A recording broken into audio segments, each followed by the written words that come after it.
Friends இந்த கிச்சடி பாருங்களா நம்ம இங்கே பாருங்கள் எந்த அளவுக்கு நம்ம சேர்த்த காயெல்லாம் சேர்த்து எந்த அளவுக்கு நல்லா சூப்பராக வந்துருக்கு பார்த்தீங்கன்னா இந்த திணை கிச்சடி தான் நம்ம பண்ண போகிறோம். இப்போ இந்த திணை கிச்சடி எப்படி செய்யலாம்னு பார்க்கலாமா? Hi friends, welcome to Kerala சமையல். இந்த கேரளா சமையலில் சூப்பரான நம்ம ஒரு ஹெல்த்தியான திணை கிச்சடி தான் பண்ண போகிறோம். வாங்க எப்படி செய்யலாம்னு பார்க்கலாம். ஃப்ரெண்ட்ஸ், நான் திணை கிச்சடி பண்ணுறதுக்கு 250 கிராம் கப்பில் ஒரு கப்பு திணை எடுத்திருக்கேன். இப்போ ஒரு சின்ன பாத்திரம் வச்சுக்கோங்க. நம்ம எடுத்த திணையை உள்ள சேர்த்துக்கோங்க. திணையை ஒரு பாத்திரத்தில் சேர்த்து கொடுத்துட்டு திணை முங்குற அளவுக்கு தண்ணி சேர்த்துக்கோங்க. தண்ணி சேர்த்து நீங்கள் எப்போ பண்ணாலும் ஒரு 10 நிமிஷத்துக்கு முன்னாடியே நல்லா ஊற வச்சுருங்க. நல்லா ஊறி வந்தாக்கா சீக்கிரமாக வெந்து வரும். நம்ம கரெக்டாக தண்ணி வைக்கும்போது அளவும் கரெக்டாக இருக்கும். இப்போ மூடி ஒரு ஓரமாக மாற்றி வச்சுக்கோங்க. திணை கிச்சடி பண்ணுறதுக்கு ஒரு பாத்திரம் வச்சுக்கோங்க. இதில் 3 டேபிள் ஸ்பூன் எண்ணெய் சேர்த்துக்கோங்க. கொஞ்சம் எக்ஸ்ட்ரா எண்ணெய் சேர்த்து கொடுத்துக்கோங்க. எண்ணெய் சேர்த்து எண்ணெய் நல்லா சூடாகிடுச்சு. 2 டேபிள் ஸ்பூன் கடலைப்பருப்பு சேர்த்துக்கோங்க. அது கூடவே 1 டேபிள் ஸ்பூன் உளுத்தம் பருப்பு சேர்த்துக்கோங்க. சேர்த்து கொடுத்துட்டு ஒரு பொன்னிறமாக வரைக்கும் நல்லா வறுத்துக்கோங்க. நம்ம சேர்த்த கடலைப்பருப்பும் உளுத்தம் பருப்பும் நல்லா பொன்னிறமாக நல்லா சேர்ந்து வந்துருச்சு. 1 டேபிள் ஸ்பூன் ஜீரகம் சேர்த்துக்கோங்க. ஜீரகம் சேர்த்து நல்லா ஜீரகம் பொரிஞ்சு வந்துருச்சு. 7 பச்சை மிளகாயை கட் பண்ணி வச்சுருக்க உள்ளே சேர்த்துக்கோங்க. பச்சை மிளகாய் சேர்த்து கொடுத்துட்டு 2 டேபிள் ஸ்பூன் இஞ்சியை பொடியாக கட் பண்ணி வச்சுருக்க உள்ளே சேர்த்து கொடுத்துக்கோங்க. 2 செகண்ட் நல்லா கிண்டி கொடுத்துக்கோங்க.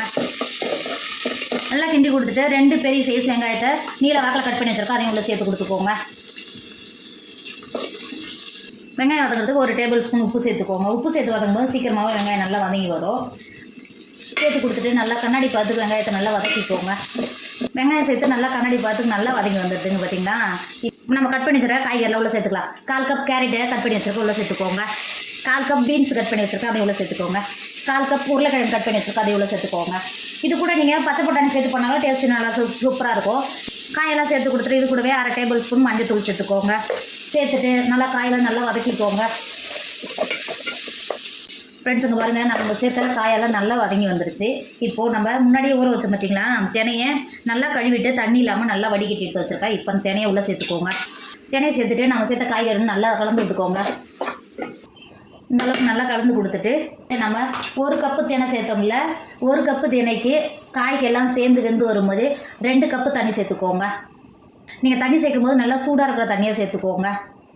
தண்ணி சேர்த்துட்டு 1 டேபிள் ஸ்பூன் உப்பு சேர்த்துக்கோங்க. உப்பு சேர்த்து நல்லா கலந்து கொடுத்துக்கோங்க. நல்லா கிண்டி கொடுத்துட்டு மூடி காயும் நம்ம சேர்த்து தினையும் நல்லா வெந்து வரும்போது வேக வச்சுக்கோங்க. இடையில திறந்து நல்லா கிண்டி கொடுத்துக்கோங்க. ஃப்ரெண்ட்ஸ், நான் காய் சேர்க்கும் போது புதினாவும் கொத்தமல்லியும் சேர்க்க மறந்துட்டேன். 1 கைப்பிடி அளவு புதினா கட் பண்ணி வச்சுருக்கேன், அது உள்ள சேர்த்துக்கோங்க. அது கூடவே 1 கைப்பிடி அளவு மல்லித்தழை கட் பண்ணிக்கோங்க. நம்ம கிச்சடிக்கு இது மாதிரி சேர்த்து பண்ணும்போது பிரியாணி டேஸ்ட்டு நல்லா சூப்பராக இருக்கும். இதில் நம்ம பிடிக்காதவங்க கூட எல்லாருமே சாப்பிடுவாங்க. மல்லித்தழையும் புதினா தழையும் சேர்த்து கொடுத்துட்டு நல்லா கலந்து கொடுத்துக்கோங்க. டேஸ்ட் இன்னும் நல்லா சூப்பராக இருக்கும். இப்போ கலந்து கொடுத்துட்டு வேக வச்சுக்கோங்க. நான் முன்னாடியே சேர்க்க மறந்துட்டேன், நீங்கள் சேர்க்கும் போது முன்னாடியே சேர்த்து கொடுத்துக்கோங்க. ஃப்ரெண்ட்ஸ், இப்போ பாருங்கள் எந்த அளவுக்கு கரெக்டாக நம்ம சேர்த்த தண்ணி காயெல்லாம் சேர்த்து எந்த அளவுக்கு நல்லா வெந்து வந்திருக்கு பார்த்தீங்களா? இப்போ லாஸ்ட்டாக இந்த ஸ்டேஜில் நல்லா வெந்து வந்திருக்கு. 1 டேபிள் ஸ்பூன் நெய் சேர்த்துக்கோங்க.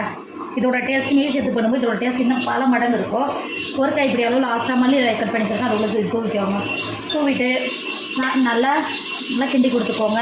நம்ம சேர்த்த நெய் சேர்த்ததோடு நல்லா கிண்டி கொடுத்துக்கோங்க. பாருங்கள், பார்க்கவே எவ்வளோ ஒரு சூப்பராக இருக்குது பார்த்தீங்களா? அவ்வளோதான் ஃப்ரெண்ட்ஸ், நம்மளோட திணை கிச்சடி சூப்பராக ரெடி ஆகிடுச்சு. இப்போ இறக்கிக்கோங்க. ஃப்ரெண்ட்ஸ், இப்போ பாருங்கள் நம்மளோட திணை கிச்சடி எவ்வளோ ஒரு சூப்பராக இருக்குது. பார்க்கவே டேஸ்ட்டும் அந்தளவுக்கு சூப்பராக இருக்கும். நீங்கள் திணை வாங்கினா கண்டிப்பாக செஞ்சு பாருங்கள். அந்த காலத்தில் எல்லாருமே திணை, கம்பு, சோளம் இந்த மாதிரி சாப்பிட்டு கெவுரு இது மாதிரிலாம் சாப்பிட்டு தான் அந்தளவுக்கு நல்லா ஆரோக்கியமாக இருந்தாங்க. நீங்களும் இந்த காலத்துக்கு உங்கள் குழந்தைங்களுக்கு கொஞ்சம் செஞ்சு கொடுங்க. அதை பற்றி சொல்லிக் கொடுங்க. ரொம்ப ரொம்ப நல்லது. இப்போ எல்லாருமே அதிகமாக கேன்சர் அது இதுன்னு வந்து ரொம்ப உடம்பு முடியாமல் இருக்காங்க. நீங்கள் இது மாதிரி அந்த காலத்து உணவு கொஞ்சம் செஞ்சு கொடுத்தீங்கன்னா குழந்தைங்க விரும்பி சாப்பிடுவாங்க. அதை பற்றியும் தெரிஞ்சுப்பாங்க. உடம்புக்கும் ரொம்ப ரொம்ப ஆரோக்கியம். என்னோட வீடியோ உங்களுக்கு பிடிச்சிருந்தா உங்கள் ஃப்ரெண்டு உங்கள் ஃபேமிலிக்கு ஷேர் பண்ணுங்கள். மறக்காமல் கேரளா சமையல் சப்ஸ்கிரைப் பண்ணிக்கோங்க. தேங்க்யூ.